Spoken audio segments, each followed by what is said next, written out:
नमस्कार दोस्तों, मैं महेश आपका आपके अपने YouTube channel study and technical ज्ञान में बहुत बहुत स्वागत करता हूं। तो दोस्तों, अगर आप कोई भी परीक्षा देने जा रहे हैं तो उसकी दृष्टि से यह वीडियो आपके लिए बहुत ही इम्पोर्टेंट होने वाली है, क्योंकि आज मैं आपके लिए इस वीडियो में एक ऐसे इम्पोर्टेंट टॉपिक को लेकर आया हूं जिससे हर एक परीक्षा में 1 या 2 मार्क्स का देखने को अवश्य ही मिलता है। तो आप इस वीडियो को पूरा देखिएगा। अगर आपने इस वीडियो को देख लिया तो आप 100% क्वेश्चन को लगा कर आओगे। तो दोस्तों, जो इस वीडियो में मैं बात करने वाला हूँ वह है भारतीय संविधान के मुख्य स्रोत। तो भारतीय संविधान के मुख्य स्रोत कहाँ से लिए गए हैं? Sources of Indian constitution. दोस्तों, अगर आपने अभी तक हमारे चैनल को सब्सक्राइब नहीं किया है तो प्लीज़ हमारे चैनल को सब्सक्राइब करें, वीडियो को लाइक करें, अपने सभी ग्रुप में शेयर करें, बेल आइकन को भी दबाएं जिससे आपको ऐसी इम्पोर्टेंट वीडियो की जानकारी की नोटिफिकेशन तुरंत ही मिल सके। तो दोस्तों, आइए चलते हैं वीडियो में। तो मैं आपको पहले भारतीय संविधान के बारे में कुछ महत्वपूर्ण तथ्य की जानकारी दूंगा। भारतीय संविधान को कैसे बनाया गया, कौन कौन इसके अध्यक्ष रहे, कितने दिन में हमारा संविधान बनकर तैयार हुआ, और ऐसे ही इम्पोर्टेंट पॉइंट को हम आपको बताएंगे और आपने याद रखने हैं। और फिर हम आपको इम्पोर्टेंट स्रोतों के बारे में बताएंगे कि स्रोत कहाँ कहाँ से किस किस देश से लिए गए हैं। तो आइए चलते हैं और देखते हैं कि हमारा संविधान कैसे बनाया गया। भारतीय संविधान को संविधान सभा द्वारा 26 नवंबर 1949 को पारित किया गया था, याद रखना है दोस्तों। और 26 जनवरी 1950 से इसको लागू किया गया है। 26 नवंबर को भारत के संविधान दिवस के रूप में घोषित किया गया है और 26 जनवरी को भारत में गणतंत्र दिवस के रूप में मनाया जाता है। नेक्स्ट पॉइंट है, भीमराव अंबेडकर को भारतीय संविधान का प्रधान वास्तुकार या निर्माता कहा जाता है। तो दोस्तों, डॉक्टर भीमराव अंबेडकर ने भारतीय संविधान को लिखा है, तो ये आपने याद रखना है। नेक्स्ट पॉइंट है, भारतीय संविधान का मूल आधार भारत सरकार अधिनियम 1935 को माना जाता है। भारत का संविधान विश्व के किसी भी गणतांत्रिक देश का सबसे लंबा लिखित संविधान है, तो ये भी आपने याद रखना है। भारतीय संविधान को बनाने के लिए भारतीय संविधान सभा के लिए जुलाई 1946 में निर्वाचन हुए थे। संविधान सभा की जो पहली बैठक हुई थी वो दिसंबर 1946 को हुई थी। तो दोस्तों, इम्पोर्टेंट पॉइंट है और आपने याद रखना है, जब संविधान सभा की पहली बैठक हुई थी दिसंबर 1946 को, तो देश 2 भागों में बट गया था, भारत और पाकिस्तान। और संविधान सभा भी 2 हिस्सों में बट गई थी, भारत की संविधान सभा और पाकिस्तान की संविधान सभा। नेक्स्ट पॉइंट है, भारतीय संविधान लिखने वाली सभा में 299 सदस्य थे, जिनके अध्यक्ष डॉक्टर राजेंद्र प्रसाद थे। संविधान सभा ने 26 नवंबर 1949 में अपना काम पूरा कर लिया और 26 जनवरी 1950 को यह संविधान लागू हुआ। इसी दिन की याद में हम 26 जनवरी को गणतंत्र दिवस के रूप में मनाते हैं। भारतीय संविधान को पूर्ण रूप से तैयार करने में 2 वर्ष 11 माह 18 दिन का समय लगा था। तो दोस्तों, ये क्वेश्चन पूछ लिया जाता है कि भारतीय संविधान को बनने में कितना समय लगा था, तो आपने याद रखना है 2 वर्ष 11 महीने 18 दिन। नेक्स्ट पॉइंट है, भारतीय संविधान में वर्तमान समय में भी केवल 395 अनुच्छेद, 12 अनुसूचियां और ये 25 भागों में विभाजित है। तो दोस्तों, ये वर्तमान समय में है। मूल संविधान में दोस्तों 395 अनुच्छेद, 22 भाग, 8 अनुसूचियां थी। तो ये भी याद रखना है दोस्तों कि वर्तमान समय में तो 395 अनुच्छेद है, 25 भाग हैं, 12 शेड्यूल हैं, और जो मूल संविधान था उस टाइम 395 अनुच्छेद थे, 22 भाग थे, 8 अनुसूचियां थी। नेक्स्ट पॉइंट है, केंद्रीय कार्यपालिका का संवैधानिक प्रमुख राष्ट्रपति है।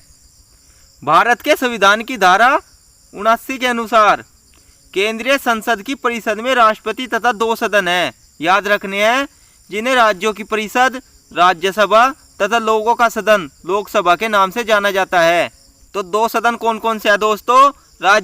राज्यों की परिषद राज्यसभा और लोगों का सदन लोकसभा। तो संविधान की धारा 1 में यह व्यवस्था की गई है कि राष्ट्रपति की सहायता करने तथा उसे परामर्श देने के लिए एक ग्रुप होगा जिसका प्रमुख प्रधानमंत्री होगा। तो ये भी याद रखना है कि 74 में क्या कहा गया है कि राष्ट्रपति की सहायता करने के लिए एक ग्रुप होगा जिसका प्रमुख प्रधानमंत्री को बनाया गया है। राष्ट्रपति इस मंत्रिपरिषद की सलाह के अनुसार अपने कार्यों का निष्पादन करेगा। इस प्रकार वास्तविक कार्यों की शक्ति मंत्रिपरिषद में निहित है जिसका प्रमुख प्रधानमंत्री है, याद रखना है, जो वर्तमान में नरेंद्र मोदी जी हैं। जो दोस्तों मंत्रिपरिषद है वो सामूहिक रूप से लोगों के सदन लोकसभा के प्रति उत्तरदायी है। प्रत्येक राज्य में एक विधानसभा है। उत्तर प्रदेश, बिहार, महाराष्ट्र, कर्नाटक, आंध्र प्रदेश और तेलंगाना में एक ऊपरी सदन है। तो दोस्तों याद रखना है कि ऊपरी सदन कौन कौन से राज्य में है। उत्तर प्रदेश, बिहार, महाराष्ट्र, कर्नाटक, आंध्र प्रदेश और तेलंगाना, जिसे विधान परिषद कहा जाता है। तो क्वेश्चन पूछ लिया जाता है दोस्तों, विधान परिषद कौन कौन से राज्य में है। राज्यपाल राज्य का प्रमुख है, ये भी याद रखना है कि राज्यपाल राज्य का प्रमुख होता है। प्रत्येक राज्य का एक राज्यपाल होगा तथा राज्य की कार्यकारी शक्ति उसमें निहित होगी। मंत्रिपरिषद जिसका प्रमुख मुख्यमंत्री है, राज्यपाल को उसके कार्यकारी कार्यों के निष्पादन में सलाह देती है। तो जो है राज्यपाल को जो उसके कार्यकारों में निष्पादन में सलाह देती है वो कौन है, मंत्रिपरिषद है जिसका प्रमुख मुख्यमंत्री होता है, ये याद रखना है। राज्य की मंत्रिपरिषद से राज्य की विधानसभा के प्रति उत्तरदायी है। तो दोस्तों संविधान की जो 7वीं शेड्यूल है, 7वीं अनुसूची है, उसमें संसद तथा राज्य विधायकों के बीच विधायी शक्तियों का वितरण किया गया है। अवशिष्ट शक्तियां संसद में विहित है। केंद्रीय प्रशासित भूभागों को संघराज्य क्षेत्र कहा जाता है। तो दोस्तों द्वितीय विश्व युद्ध की समाप्ति के बाद जुलाई 1945 में ब्रिटेन ने भारत संबंधी अपनी नई नीति की घोषणा की थी तथा भारत की संविधान सभा के निर्माण के लिए एक कैबिनेट मिशन भारत भेजा जिसमें 3 मंत्री थे। 15 अगस्त 1947 को भारत के स्वतंत्र हो जाने के पश्चात संविधान सभा की घोषणा हुई। तो याद रखना है कि संविधान सभा की घोषणा कब हुई थी, 15 अगस्त 1947 को भारत के स्वतंत्र हो जाने के पश्चात। इसने अपना कार्य 9 दिसंबर 1947 से आरंभ किया। याद रखना है दोस्तों कि इसने अपना कार्य 9 दिसंबर 1947 से आरंभ किया था। नेक्स्ट पॉइंट है, संविधान सभा के सदस्य भारत के राज्यों की सभाओं के निर्वाचित सदस्यों के द्वारा चुने गए थे। तो जो संविधान सभा के सदस्य थे वो भारत के राज्यों की सभाओं के निर्वाचित सदस्यों के द्वारा चुने गए थे। याद रखना है दोस्तों, किसी भी एग्जाम में पूछा जा सकता है। तो वे कौन कौन से सदस्य दोस्तों जो चुने गए थे, तो वे थे जवाहरलाल नेहरू, डॉक्टर भीमराव अंबेडकर, डॉक्टर राजेंद्र प्रसाद, सरदार वल्लभ भाई पटेल, मौलाना अब्दुल कलाम आज़ाद आदि सभा के प्रमुख सदस्य थे। दोस्तों इस संविधान सभा को बनने में 2 वर्ष 11 माह 18 दिन में कुल 100 दिन चर्चा की गई। तो दोस्तों आपने याद रखना है कि इस संविधान में 2 वर्ष 11 माह 18 दिन में कुल 114 दिन चर्चा की थी। संविधान सभा में कुल 12 अधिवेशन किए गए तथा अंतिम दिन 284 सदस्यों ने इस पर हस्ताक्षर किए। तो याद रखना है कि इस जो हमारा संविधान था उस पर 284 सदस्यों ने हस्ताक्षर किए थे और संविधान बनने में 166 दिन बैठक की गई। इसकी बैठकों में प्रेस और जनता को भाग लेने की स्वतंत्रता भी थी। भारत के संविधान के निर्माण में संविधान सभा के सभी 389 सदस्यों ने महत्वपूर्ण भूमिका निभाई। 26 नवंबर 1949 को संविधान सभा ने पारित कर दिया था और इसे 26 जनवरी 1950 से लागू कर दिया गया था। इस संविधान में सर्वाधिक प्रभाव भारत शासन अधिनियम 1935 का है। इसमें लगभग 250 अनुच्छेद इस अधिनियम से लिए गए हैं। तो दोस्तों आपने यह पॉइंट याद रखना है कि भारतीय शासन अधिनियम 1935 से 250 अनुच्छेद लिए गए हैं। आपने यह याद रखना है कि अस्थाई अध्यक्ष जो पूछे जाएंगे वो डॉक्टर सच्चिदानंद सिन्हा, स्थायी अध्यक्ष पूछे जाएंगे डॉक्टर राजेंद्र प्रसाद, और जो प्रारूप समिति के अध्यक्ष पूछे जाएंगे तो डॉक्टर भीमराव अंबेडकर थे। तो दोस्तों वर्तमान समय में 470 अनुच्छेदों से युक्त 25 भाग, 12 अनुसूचियाँ, शेड्यूल, 5 अनुलग्नक, अपेंडिक्सिस, 105 संशोधन, अब तक 127 संविधान संशोधन विधेयक संसद में लाए गए हैं। याद रखना है दोस्तों, अब तक हमारा 127 संविधान संशोधन संसद में लाए गए हैं, जिनमें से 105 संविधान संशोधन विधेयक पारित होकर संविधान संशोधन अधिनियम का रूप ले चुके हैं। तो दोस्तों नेक्स्ट पॉइंट है 124वां संविधान संशोधन विधेयक 9 जनवरी 2019 को संसद में अनुच्छेद 368 संवैधानिक संशोधन के विशेष बहुमत से पास हुआ। तो दोस्तों याद रखना है कि जो 124वां संविधान संशोधन विधेयक हुआ है वो 9 जनवरी 2019 को संसद में अनुच्छेद 368 के तहत विशेष बहुमत से पास हुआ है। तो दोस्तों इसमें क्या कहा गया है,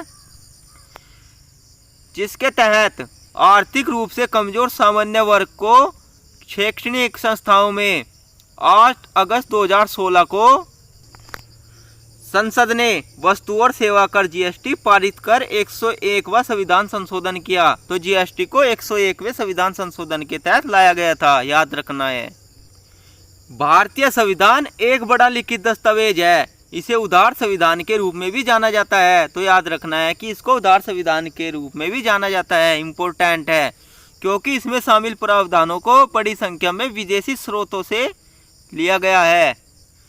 भारतीय संविधान अपनी विरासत राष्ट्रीय आंदोलनों से प्राप्त करता है। यह जनता द्वारा चुने गए लोगों द्वारा बनाया गया था, इसलिए यह विश्वसनीयता प्रदान करता है। तो दोस्तों ये हमारे संविधान की मुख्यतः बातें हैं, इनको याद रखना है। अंतिम दस्तावेज स्वतंत्र भारत की व्यापक राष्ट्रीय सहमति को दर्शाता है। भारतीय संविधान के लिए एक जनमत संग्रह मतदान कभी नहीं किया गया। ये भी आपने याद रखना है दोस्तों कि भारतीय संविधान के लिए एक जनमत संग्रह मतदान कभी नहीं किया गया, लेकिन लोगों ने इसके प्रावधानों का पालन करके इसे अपना लिया था। तो दोस्तों अब हम मुख्य स्रोत की बात कर लेते हैं कि हमारे संविधान में किस किस देश से क्या क्या स्रोत लिए गए हैं। तो दोस्तों भारतीय सरकार अधिनियम 1935 से, राज्यपाल का कार्यकाल, लोक सेवा आयोग, संघीय योजना, न्यायपालिका, आपातकालीन प्रावधान मोस्ट इम्पोर्टेंट है दोस्तों, याद रखने हैं। ये 5 स्रोत दोस्तों भारत सरकार अधिनियम 1935 से लिए गए हैं। नेक्स्ट स्रोत है तो दोस्तों उद्देश्य संकल्प, जो कि प्रस्तावना से लिया गया है, इम्पोर्टेंट है, याद रखना है। तो दोस्तों आइए देख लेते हैं ब्रिटिश के संविधान से क्या क्या स्रोत लिए गए हैं। तो दोस्तों सरकार का संसदीय स्वरूप इम्पोर्टेंट है, याद रखना है। कानून का शासन, विशेषाधिकार रीट, ये भी आपने याद रखना है। एकल नागरिकता, तो दोस्तों इसको कई बार पूछ लिया गया है एग्जाम में, मोस्ट इम्पोर्टेंट है। द्विसदन कैबिनेट प्रणाली, संसदीय विशेषाधिकार, तो दोस्तों इन सबको आपने बहुत ही अच्छे तरीके से याद रखना है। इन सबको ब्रिटिश के संविधान से लिया गया है। तो दोस्तों बहुत ही इम्पोर्टेंट है दोस्तों, ये आपने अच्छे तरीके से इनको देख लेना है। अमेरिका के संविधान से क्या क्या लिया गया है देख लेते हैं दोस्तों। अमेरिका के संविधान से दोस्तों सर्वोच्च न्यायालय, उच्च न्यायालय के न्यायाधीशों को हटाने का प्रावधान, न्यायपालिका की स्वतंत्रता, न्यायिक समीक्षा, तो दोस्तों ये अमेरिका के संविधान से स्रोत लिए गए हैं। नेक्स्ट है आयरिश संविधान, आयरलैंड के संविधान से कौन कौन से स्रोत लिए गए हैं। राज्य नीति के निर्देशक सिद्धांत, राज्यसभा के 12 सदस्यों का नामांकन, राष्ट्रपति के चुनाव का तरीका, तो दोस्तों ये आयरलैंड के संविधान से लिए गए हैं। नेक्स्ट है कनाडा के संविधान से कौन कौन से स्रोत लिए गए हैं देख लेते हैं। सरकार का एक अर्ध संघीय रूप, मजबूत केंद्र वाला संघ, केंद्र द्वारा राज्यों में राज्यपाल की नियुक्ति इम्पोर्टेंट है। सर्वोच्च न्यायालय का सलाहकार क्षेत्राधिकार, केंद्र में अवशिष्ट शक्तियों का निहित होना। नेक्स्ट है दोस्तों जर्मनी का संविधान। आओ देख लेते हैं जर्मनी के संविधान से कौन कौन से स्रोत लिए गए हैं। तो दोस्तों आपातकाल के दौरान मौलिक अधिकार का निलंबन इम्पोर्टेंट है दोस्तों, याद रखना है कि यह जर्मनी के संविधान से लिया गया है। नेक्स्ट है दोस्तों ऑस्ट्रेलियाई संविधान। तो ऑस्ट्रेलियाई संविधान से समवर्ती सूची, 2 सदनों द्वारा संसद की संयुक्त बैठक, व्यापार और वाणिज्य की स्वतंत्रता, ये तीनों दोस्तों ऑस्ट्रेलिया के संविधान से लिए गए हैं। तो दोस्तों समवर्ती सूची इसमें मोस्ट इम्पोर्टेंट है, 2-3 बार इस क्वेश्चन को पूछ लिया गया है एग्जाम में, याद रखना है। नेक्स्ट है रूसी संविधान। तो रूस के संविधान से दोस्तों मौलिक कर्तव्य, प्रस्तावना में सामाजिक, आर्थिक और राजनीतिक दृष्टि से न्याय। तो दोस्तों मौलिक कर्तव्य बहुत ही इम्पोर्टेंट है, ये रूस या रशियन के संविधान से लिया गया है, आपने याद रखना है। नेक्स्ट है फ्रांस संविधान। प्रस्तावना में गणतंत्र, स्वतंत्रता, समानता और बंधुत्व, ये सब दोस्तों फ्रांस के संविधान से लिए गए हैं, आपने याद रखना है। नेक्स्ट है दक्षिण अफ्रीका का संविधान। संविधान संशोधन की प्रक्रिया, राज्यसभा के सदस्य का चुनाव, ये दक्षिण अफ्रीका के संविधान से लिए गए हैं, आपने याद रखना है दोस्तों। नेक्स्ट है जापान का संविधान। कानून द्वारा स्थापित प्रक्रिया, तो दोस्तों इसको जापान के संविधान से लिया गया है। तो आप इन पॉइंट को अच्छे से याद कर लीजिएगा। और आपने अभी तक हमारे चैनल को सब्सक्राइब नहीं किया तो प्लीज़ हमारे चैनल को सब्सक्राइब करें, वीडियो को लाइक करें और अपने सभी ग्रुप में शेयर करें। बेल आइकन को भी दबाएं जिससे आपको ऐसे ही इंपॉर्टेंट वीडियो की जानकारी की नोटिफिकेशन तुरंत ही मिल सके। तो दोस्तों इस वीडियो में इतना ही, बहुत बहुत धन्यवाद।